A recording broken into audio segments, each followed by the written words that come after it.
Hello and welcome to The Download from Wise Woman and Wordsmith, where insight meets inspiration. A space for creatives, dreamers and visionaries ready to spark new ideas, ignite purpose and reimagine possibilities. Here we share downloads of wisdom, stories and strategies to help you thrive in your creative journey. I'm your host, Jill Marshall. Tune in, connect and let the magic unfold. Joy tomorrow.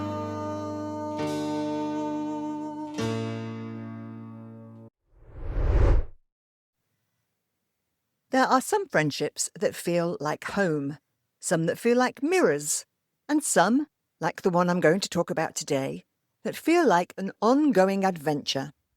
This episode is part of the Season of Friends here on The Download, where we explore the way friendship shapes the story of our lives.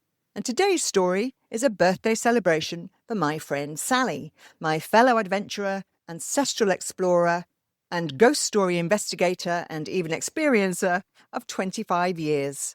Because some people meet for coffee, Sally and I, we go to castles. Yep, right from the beginning, castles were in our stars. We first met as neighbours in Hampshire, in a little row of townhouses close to the centre of Winchester. We'd both moved in within a couple of months of each other, and in one of our first conversations I learned that she'd just celebrated a significant birthday at Highclere Castle, which for me already felt like a wink from the universe. Listeners may know that Highclere has long been part of my own story through Jack B.C. Doghead and the strange chain of coincidences that connect me to that place. Looking back, it's funny. We started as next-door neighbours, but from day one, it was as if the universe had paired us up for a joint adventure. Me, the storyteller and archetype investigator, Sally, the scientist, explorer and person most likely to join me on a spontaneous trip into the unknown. That sort of pairing that feels instantly mythic. Two women who might, at any given moment, be found peering at a coat of arms, deciphering a gravestone, or getting slightly lost in search of, or running away from, an old family ghost. We've been to various stately homes, the Naval College in Greenwich, and all over London. We've been to Edinburgh Castle in January, which is something you need to plan your wardrobe for, far more than we did. And one of our most memorable adventures was Dover Castle, where we went in search of her Huguenot ancestors. The Huguenots being the French Protestants who fled persecution and became merchants and bankers in the UK, helping to build the early Bank of England. There's a painting in the Dover Museum of her actual ancestors rowing across the channel in a too-small boat, not unlike some of today's refugees, although this was in about 1686. We'd barely left the Dover Museum when an American cruise ship docked, spilling hundreds of cheerful tourists into the town. Within minutes, we were surrounded. For some reason, they all decided that we must be the local experts. Now, I still blame my orange coat. Let me warn you never to buy an orange coat. Much as I love it, it's been the cause of me silencing an entire cafe as I walked in, as they thought I was the police. It's had people asking me why the butter has been moved in supermarkets as I leaned into a chiller to buy my milk, presumably because they thought I was in my supermarket freezerware. And it's had me fielding requests for directions, ambulances, toilets, in many a location, including marathons, when I've been mistaken for a volunteer guide. Now, in this case, we were asked, "Excuse me, ma'am, where do we find the Roman lighthouse? Is there a bathroom nearby? Do you know if we can see the tunnels? And, ma'am, if you're selling ice creams, we could sure do with one." That was to me in the orange coat. And of course, Sally, ever game for a chat and a bit of mischief, began giving directions as though she'd lived there her entire life. By the end of the afternoon, we'd been unofficial tour guides, amateur genealogists, and enthusiastic participants in someone else's shore excursion. But that's the thing about adventures with Sally. We don't just visit history, we somehow step into it and then become part of the tapestry. And then there was Versailles. We went on the Eurostar to Paris, where we met a charming steward, one of those brief but sparkling travel encounters that feels instantly friendly, as if you've known each other for years. We grilled him for local knowledge, and he insisted that when we reached Versailles, we should hire one of the little golf carts that trundle around the palace grounds. So we did, and we spent the afternoon rattling past gilded fountains and long avenues of lime trees, laughing as we bounced over the cobblestones like two overgrown schoolgirls. The buggies would just flat out stop when they reached some unseen limit, and as we were always the first to hit it, we got very used to gesticulating to people to go back, and then trying not to laugh when the ones that ignored us just ground to a halt. At one point we stopped by the Grand Canal, shared a crepe, and decided that this, truly, was the most civilised way to explore royal history, not on foot, but in a golf buggy, with snacks. On the bus back into Paris, we spotted a couple crammed into the carriage further down. We locked eyes. They did frantic, go back, pantomimes, and we all fell around laughing. And that's how it often is with Sally. Whether it's Dover or Versailles, we somehow fall into the story as though we were written into the script, and there's always a lot of laughter. And then came Belvoir Castle. Belvoir, spelt Belvoir, ancestral home of the Dukes of Rutland, and the place where it all began to make even more sense. Because, like our trips to Greenwich, to North London and more, this wasn't just another adventure, it was a personal episode of Who Do You Think You Are? Belvoir was home to one of Sally's forebears, William Goodall. William, or Will Goodall, was a celebrated 19th century houndsman with the beaver pack, who was renowned for his exceptional abilities and sensitivity in handling the hounds, and he wrote the Bible on it, Goodall's Practice. His legendary dog is buried in the garden. He himself lies in the local church, and when he died, famously by falling on his hunting horn which pierced his heart, 1,000 people came to his funeral.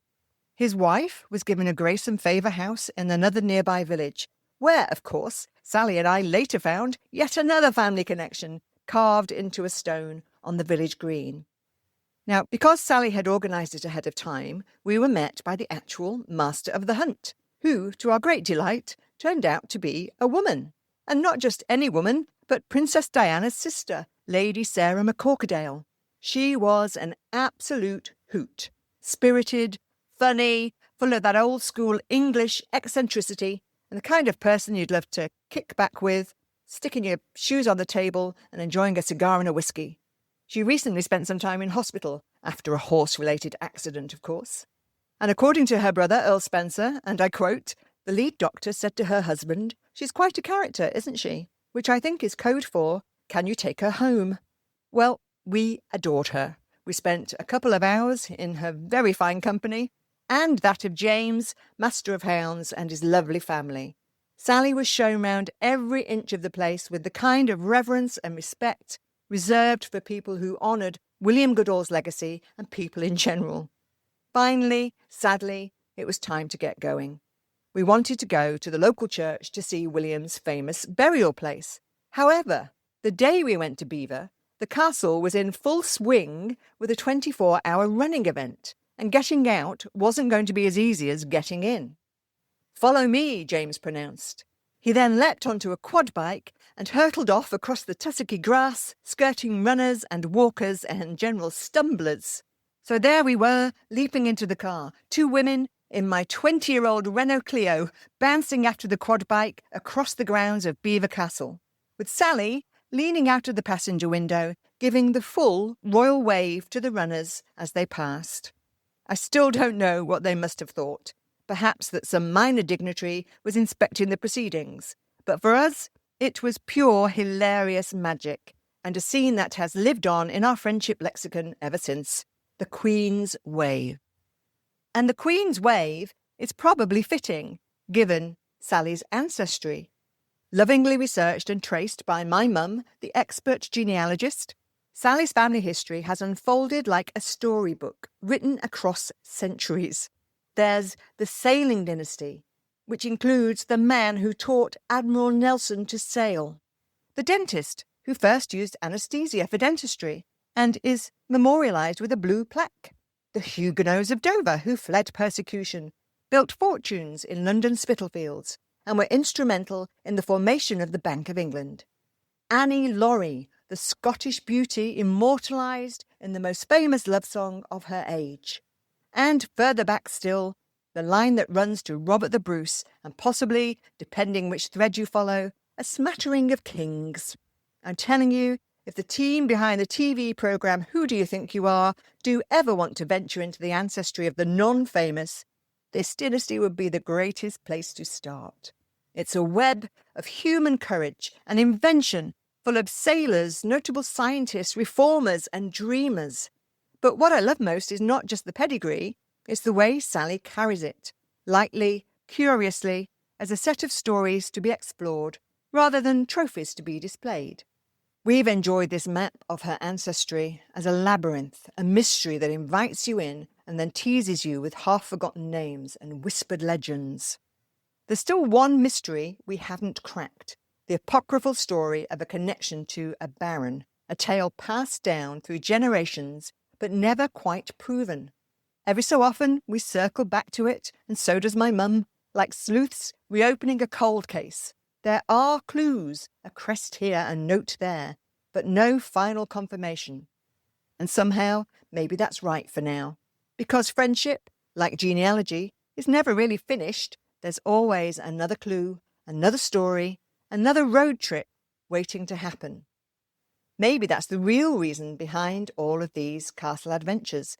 Not just a shared love of history, but a kind of pilgrimage. Two friends following the invisible threads of story and synchronicity that seem to tug us across time. Her ancestors may have built banks and led flotillas. Mine come from working-class stock, self-made and self-taught. But when we travel together through Dover or Versailles or Belvoir, it feels as though we're weaving those threads into something shared. Maybe that's what friendship really is, a kind of living ancestry, a living tapestry. Not the bloodlines we inherit, but the soul lines that we choose, the companions who remind us who we are and who we've always been. Sally's ancestors may have taught sailors to navigate and hounds to hunt, but I think she's inherited something rarer, an instinct to live as if life itself is an adventure worth chasing. And I suppose that love of adventure is something we share, and knowing that the best way to honour the past is to keep saying yes to the castles, to the mysteries, to the friends who make it all unforgettable. So, here is to Sally, for 25 years of laughter, lineage and legend, for every gravel track, golf cart, ghost encounter and castle courtyard, and for the Queen's wave in a battered old Clio that still makes me smile whenever I think of it. Happy birthday, my friend. Here's to the next adventure. Thanks for tuning in to the Download podcast. Feel free to like, comment and share and all of that good stuff. Also, I'd love to hear more about your own intuitive hits and downloads. So do find us on Facebook, YouTube and more.